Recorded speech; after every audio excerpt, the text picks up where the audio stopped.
Assalamualaikum warahmatullahi wabarakatuh.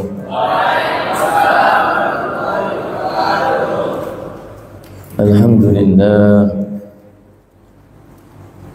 alhamdulillahillazi bi ni'matihi tatimmus shalihat, allazi hadana li hadza wa ma kunna linahtadiya laula an hadana Allah. Asyhadu an la ilaha illallah wa asyhadu anna Muhammadan abduhu wa rasuluh sallallahu alaihi wasallam taslima. Allahumma salli wa sallim wa barik ala sayyidina Muhammadin wa ala alihi wa ashabihi wa man tabi'ahum bi ihsanin ila yaumiddin, amma ba'du. Hadirin wal hadirat rahimakumullah. Dalam kesempatan yang penuh barakah ini, marilah kita bersama-sama bersyukur kepada Allah Subhanahu wa taala atas limpahan rahmat, taufik, hidayah serta inayahnya yang diberikan kepada kita semua, sehingga kita bisa hadir melaksanakan sholat subuh bersama di masjid tercinta kita ini, Masjid Al-Jihad Dukuh Kupang, Surabaya. Mudah-mudahan kehadiran kita di masjid tercinta ini membawa manfaat dan barakah bagi kita dan keluarga kita semua, sehingga kita mudah-mudahan kelak dikumpulkan oleh Allah di surganya Allah Subhanahu wa taala. Amin Allahumma amin. Salawat ma'assalam mudah-mudahan tetap tercurahkan kepada junjungan Nabi agung kita Nabi Allah Muhammad sallallahu alaihi wasallam. Dengan kita membaca salawat dan mengikuti suri tauladannya, mudah-mudahan kita diakui sebagai umatnya dan mudah-mudahan kelak mendapatkan syafaatnya. Amin ya rabbal alamin. Jamaah Masjid Al-Jihad yang dimuliakan oleh Allah, izinkanlah dalam kesempatan ini saya mengajak diri saya sendiri dan panjenengan semuanya untuk bersama-sama mengingat daripada nasihat para ulama. Di antaranya dalam hal ini di dalam kitab Nasaihul Ibad yang ditulis oleh Syekh Nawawi Al-Bantani, An Hamid Al-Laqafi rahimahullahu annahu atahu rajulun faqala lahu awsini faqala ij'al lidinika ghilafan ka ghilafil mushaf. Qila lahu ma ghilafud din? Qala lahu tarkul kalami illa ma la budda minhu wa tarkud dunya illa ma la budda minhu wa tarku mukhalatatin nasi illa ma la budda minhu. Nasihat daripada Syekh Hamid Al-Laqaf ini bisa kita terapkan dalam kehidupan sehari-hari. Annahu atahu rajulun, suatu ketika ada seorang laki-laki yang sowan kepada Syekh Hamid Al-Laqaf. Faqala lahu awsini, beliau sowan dan untuk meminta nasihat kepada Syekh Hamid Al-Laqaf. Budaya, tradisi orang-orang terdahulu ketika punya hajat, ketika punya tujuan sesuatu hal, selalu hadir kepada orang yang ahli ilmu atau orang yang ahli. Kemudian faqala, Syekh Hamid Al-Laqaf tadi setelah mendengarkan permintaan seorang tamunya, ij'al lidinika ghilafan ka ghilafil mushaf. Syekh Hamid Al-Laqaf memberi nasihat kepada tamu, ij'al lidinika, sambulilah agamamu ghilafan ka ghilafil mushaf, seperti sambulnya sebuah mushaf. Jadi mushaf itu ada sambulnya, Tujuannya untuk apa? Melindungi tulisan-tulisan Al-Quranul Karim. Ternyata para jamaah, agama kita itu juga harus kita jaga wibawanya para jamaah. Kemudian seorang tamu yang sowan kepada Syekh Hamid Al-Laqaf masih bingung apa maksud beliau, kemudian menanyakan, qila lahu ma ghilafuddin, ya Syekh, apa yang panjenengan maksud sambulnya agama itu? Qala lahu, kemudian Syekh Hamid Al-Laqaf menjelaskan, tarkul kalami illa ma la budda minhu. Yang pertama adalah meninggalkan ucapan tarkul kalami illa ma la budda minhu, kecuali yang diperlukan saja. Seringkali kita tidak sadar diri para jamaah. Diri kita selalu membicarakan sesuatu hal, ucapan-ucapan yang terkadang kurang manfaat, bahkan terkadang menyinggung saudara-saudara kita atau yang lainnya. Illa ma la budda minhu, padahal ada pengecualian ketika kita meninggalkan ucapan, yaitu ambillah, praktekkanlah ucapan-ucapan yang baik dalam kehidupan kita sehari-hari. Karena dengan ucapan yang baik itu secara otomatis, kalau ucapan baik tentu agama kita akan menjadi baik pula. Tetapi kalau sebaliknya, jarine wong Islam ajarannya rahmatan lil alamin, tetapi mengapa selalu provokasi, selalu menyaci maki satu sama yang lain? Ini secara otomatis kalau lisan manusia tidak dijaga, ucapan manusia tidak dijaga, niscaya akan merusak nama agamanya. Wibawa agamanya dirusak oleh oknum-oknum yang tidak bisa menjaga ucapan.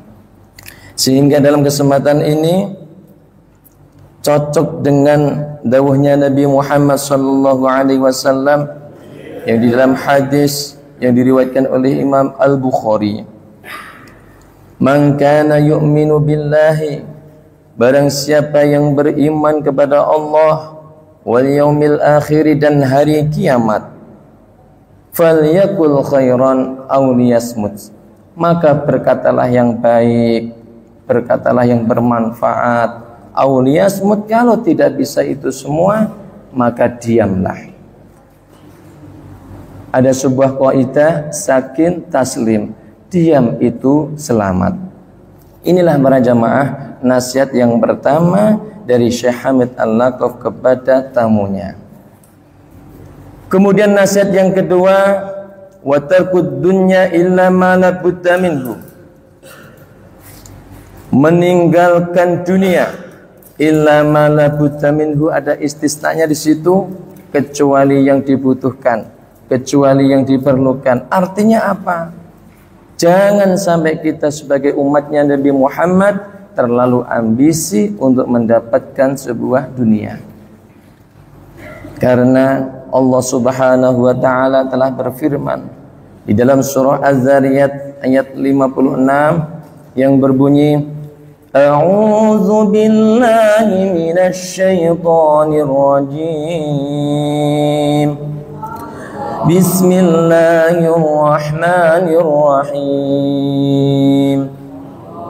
Wa ma khalaqatul jinna wal insa illa liya'budun. Tidak aku ciptakan jin dan manusia kecuali untuk beribadah kepadaku. Ini tujuan hidup para jamaah, untuk beribadah kepada Allah, tidak untuk berebut ambisi untuk mendapatkan dunia. Kalau hidup hanya mengejar dunia, rugi para jamaah. Sebagaimana Qarun laknatullah alaih inna Qaruna kana min qaumi Musa fabagha alaihim. Qarun itu hidup di dunia hanya berambisi mendapatkan dunia, tapi apa yang terjadi para jamaah, dia dihancurkan oleh Allah Subhanahu wa ta'ala bersama hartanya. Inilah yang harus kita perhatikan. Nasihat yang kedua yaitu meninggalkan dunia kecuali yang dibutuhkan saja. Kemudian yang ketiga, wa tarku mukhalatatin nasi illa ma la budda minhu. Nasihat Syekh Hamid Al-Naqaf yang ketiga yaitu meninggalkan pergaulan dengan manusia illa ma la budda minhu, kecuali yang diperlukan. Telah kita ketahui bersama, tidak semua manusia itu baik hatinya, baik perilakunya. Ada yang baik dan ada pula yang buruk. Sehingga dalam kesempatan ini kita harus hati-hati, lebih-lebih di akhir zaman para jamaah. Kriminal, kemaksiatan, perbuatan yang dilarang oleh Allah bisa terjadi kapan saja dan di mana saja. Karena ketika kita menjaga betul-betul hubungan hablum minan nas, tidak ceroboh dalam kita berhubungan dengan sesama manusia, insya Allah kita akan dijaga oleh Allah Subhanahu wa ta'ala. Kama qala Sayyidi Abdul Qadir Al-Jilani qaddasa sirruh, sebagaimana yang disampaikan oleh Syekh Abdul Qadir Al-Jilani, wan nasu tanqasimu ila arba'ati aqsam. Ada 4 kelompok manusia di muka bumi ini. Yang pertama adalah rajulun la lisana lahu wala qalba. Manusia yang pertama kelompok ini orang yang tidak punya lisan wala qalba, dan tidak punya hati. Siapakah dia? Wa huwal asi al-gharru al-ghabiyyu, dia adalah orang yang ahli maksiat. Al-gharru, orang yang suka menipu. Al-ghabiyyu, dan bodoh orang seperti ini. Wala takum fihim fa innahum ahlul adab. Maka ketika kita bertemu dengan manusia yang pertama ini, kita harus menjauh, karena orang ini akan diadab oleh Allah Subhanahu wa ta'ala. Na'udzubillah. Kemudian kelompok yang kedua menurut Syekh Abdul Qadir Al-Jilani, wa rajulun lahu lisanun bila qalbin. Kelompok manusia yang kedua adalah orang yang punya lisan bila qalbin, tapi tidak punya hati. Siapakah dia? Fayantiku bil hikmah wa la ya'malu biha yad'un nasa ila Allah ta'ala. Kelompok manusia yang kedua ini orang yang suka mengajak dalam kebaikan. Ayo sholat, ayo puasa, ayo mengaji, wa la ya'malu biha, tapi dirinya tidak melakukan itu semuanya. Yad'un nas, sukanya mengajak manusia ilallah, kepada Allah. Selalu menjadi marketing, seakan-akan dirinya itu mengajak dalam kebaikan, tetapi ternyata dirinya tidak amanah, tidak sesuai dengan apa yang disampaikan. Orang yang seperti ini harus kita jauhi para jamaah. Karena apa? Allah Subhanahu wa ta'ala telah berfirman di dalam surah Shaf ayat ketiga, kabura maqtan indallahi an taqulu ma la taf'alun. Allah membenci manusia yang seperti ini, ucapannya bagus-bagus, mengajak dalam kebaikan, tapi tidak mengamalkan sendiri. An taqulu ma la taf'alun. Orang yang seperti ini akan diadab oleh Allah dan dibenci oleh Allah Subhanahu wa ta'ala, karena tidak cocok dengan apa yang disampaikan. Kemudian yang ketiga, kelompok manusia menurut Syekh Abdul Qadir Al-Jilani, wa rajulun lahu qalbu bila lisanin. Seseorang yang punya hati bila lisanin, tapi tidak punya lisan. Siapakah dia? Wa huwa mu'minun, dia adalah orang mukmin. Satarahullahu ta'ala an khalqihi. Orang ini ditutup oleh Allah untuk melihat aib orang lain. Wa bassarahu bi uyubi nafsah. Orang ini ditakdirkan oleh Allah Subhanahu wa taala hanya bisa melihat aib kekurangan diri sendiri. Ini kelasnya para wali, para jamaah. Orang ini orang yang khusus, orang yang taat kepada Allah Subhanahu wa taala sehingga tidak sempat untuk mengurusi aib kejelekan orang lain. Dia hanya memikirkan dirinya sendiri. Apakah saya sudah bagus ucapanku? Apakah hati saya ini sudah bagus atau belum? Selalu memikirkan aib diri sendiri. Orang yang seperti ini kekasih Allah Subhanahu wa taala. Kemudian yang keempat, kelompok manusia menurut Syekh Abdul Qadir Al-Jailani wa rajulun ta'allama, seseorang yang belajar, seseorang yang mengaji, orang yang selalu hadir di majelis ilmu, wa alama dan mengajarkan sebuah ilmu, wa amila bi ilmihi dan mengamalkan ilmu yang telah didapatinya. Siapakah dia? Wa wal alimu billahi ta'ala wa ayatihi. Dia adalah orang yang alim, orang yang tahu dengan ilmu-ilmunya Allah Subhanahu wa taala dan ayat-ayatnya Allah Subhanahu wa taala. Sehingga orang yang seperti ini para jamaah layak untuk kita jadikan sebuah sandaran, layak untuk kita jadikan konsultasi dalam kehidupan sehari-hari. Inilah para jamaah nasihat singkat yang diberikan oleh Syekh Hamid Al-Laqaf. Mudah-mudahan kita bisa mengambil pelajaran dan mudah-mudahan kita selamat dunia, beruntung dan sukses akhirat. Amin ya rabbal alamin. Demikian apa yang bisa kami sampaikan, kurang lebihnya mohon maaf. Wallahul muwaffiq ila aqwamit thoriq. Assalamualaikum warahmatullahi wabarakatuh.